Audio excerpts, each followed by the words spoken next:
Space. The infinite. The huge. The big black void. Space. It's everywhere. And there's a lot of it. Somewhere out there is my ship. Lost out there. With a ragtag crew of misfits and a team of odd and possibly horny scientists. My name is Captain Dash Handsome, and these are the stories of the Star Explorer, Hubris. Captain's personal diary. The date is December 1st, 2044. We're parked in orbit around Jupiter, waiting to go from control to push the red button on the QC. That's the quantum capacitor. I'll be calling it that, so you should just get used to it. That'll take us, somewhere else. They told me where, but I really don't have any interest in learning anything new. That's why I became an explorer in the first place. I have to say here, I'm filled with a sense of dread. Other than my crew, these science types worry me. Yet I feel a strange draw towards that St. Clair chick. She's all business, like a hot librarian. Next on my list clits, that's my acronym for crew ladies I'd tag, is Echo Chambers. She's hotter than the sun, and her head is as empty as a black hole. Other than those two, this mad genius, Dr. Burke Eulosis, is in charge of the botanist and sounds like he'll die at any moment. However, the one that really bothers me is this guy, Chase Purity. His odd English accent and intellect offend me, as well as his sexual choice. He claims to be asexual, whatever the fuck that is. Lastly, I'm totally unhappy with my new robot, Quip. His smart-ass comments are driving me nuts. I'd like to push that little rolling trash can out the airlock. Anyhow, we have about 30 minutes before we skip across the universe, and the most pressing matter here is that I have not had sex in over 6 hours. I think I'll go down to the yeoman's quarters and grab one or two before I have to hit the deck. Dash out.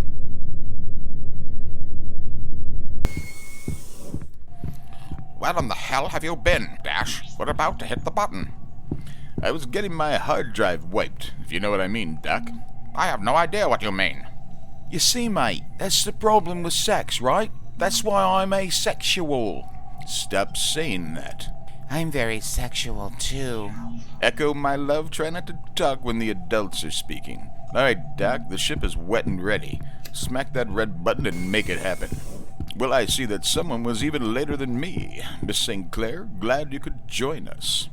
I didn't join. I was selected from a pool of thousands of candidates to go on this mission. Yeah, what I meant was... And then I was handpicked by Dr. Burke to be his number one due to my high intellect and perfection at the job. Sure, look, it was a figure of speech. I'm also hard to talk to. My professionalism and concentration come first. Okay, Doc, let's make it happen. We do not make it happen. The QC does all the work. Flip the fucking switch, for the love of God. God does not exist, mate. It's only ape man's feeble attempt to understand the infinite. Are you a monkey? Are you a monkey man? An ape man? Give me the fucking thing, I'll do it. This is the right one, isn't it? Yes, but just hit it once. It only has enough power for one traceable jump. If you hit it twice or more, we might end up not being able to find our way back. Can you count that high, ape man? I guess not. I think we're buggered. Shut your masturbating mouth. We haven't even moved yet. It's instantaneous. We would feel nothing and see nothing. What? It means that it happens right away. What? No lines on the screen, no strange sounds as we travel through at the speed of light? No, and you hit that button at least 22 times in a row. No. 2 times, maybe 3 max. 31 times. I can play it back for you all. Thank you, Quip. I think we've got it. So where are we? No, I don't think you've got it, mate. We're so lost we need another word for where we are. I am thinking of a word right now for you, jerk mate. The fighting will not do us any good. We still have a job to do, and I see a planet ahead. We should go about the business of cataloging these worlds, and let the computer and Quip find our way home. Claire is right, for the love of God. It's no use in trying to figure out who might be to blame on this ship of thousands of crew members, or that there might have been some sort of flaw in the QC, or that it might have been operated by an untrained person or persons unknown to us. Let's just, get to work here. But we might be lost forever. I thought that when my father sold me to the sex slaves in the all-female mining colony on the Kuiper asteroid. It's not helping, girlie, and I'm asexual. Hey, let the girl talk. Go on, Echo, you were saying. Just that it seemed hopeless. No, go on. We're all very interested in every little detail of your past. I'm not doing anything I can't push around right now. Don't leave anything out. Come on, spill it. Well, the feelings I had when I first got there were hard to lick, but after a while, I learned how to do it. Go on.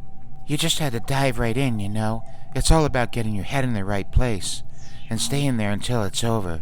Then you move on to the next one. Did you just unzip your trousers, mate? Just getting comfortable. Does it seem hot in here to anyone else? Captain, the gravity on this planet is too strong. It's sucking us in. Deal with it. We're in the middle of something here, and you're being rude to our guest. After a while, it was second nature for me to dive in, and getting the work done saved me. And I learned that so much there that I got a degree, and now I'm here with all of you on this mission. That's it? I was so close. I guess what I'm saying is that I agree with Dr. St. Clair. We should get to work. We're going to crash right into the planet if we don't do something fast. All right, Grace. Reverse power. I did it already when you were rubbing your pants. Fine. I'm out of ideas then. Wait, I could push the button again. We can't. You dropped it in the grate under your seat while you were jerking off, you jerk off. And the random pushing the button over and over could cause a host of quantum anomalies that might lead to something horrible. Jerk off. I've been in tighter places than this. You just have to push in and stretch until you come through. Okay, that's not helping me think. For God's sakes, will somebody turn off that alarm? I can't even think.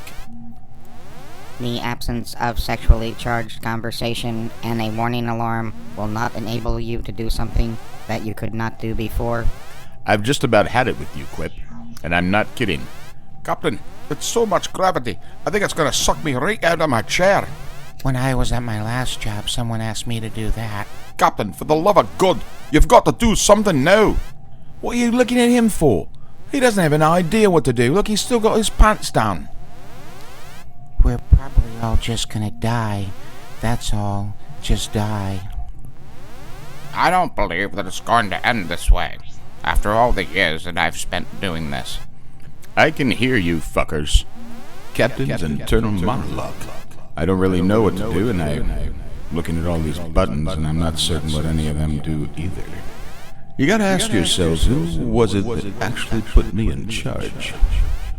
Well, later for that. I'm also rethinking a few things. I don't know about this Claire St. Clair chick. She looks like she has no sense of humor at all. And that Echo chick, there's more to that story, and I want to hear it. But first I've got to save this vessel, and I've got to zip my pants up. Hey, moron, do you realize that you're speaking out loud? We can actually all hear you. Oh, well, pay no attention to that. Look, we're in a state of emergency. Everyone reacts differently to emergency situations. What will become of the brave crew of the Hubris? Will they find true love? Will they find their way home? Tune in for the next exciting episode of Space Botanists in Love, only on Flashback Audio Theatre.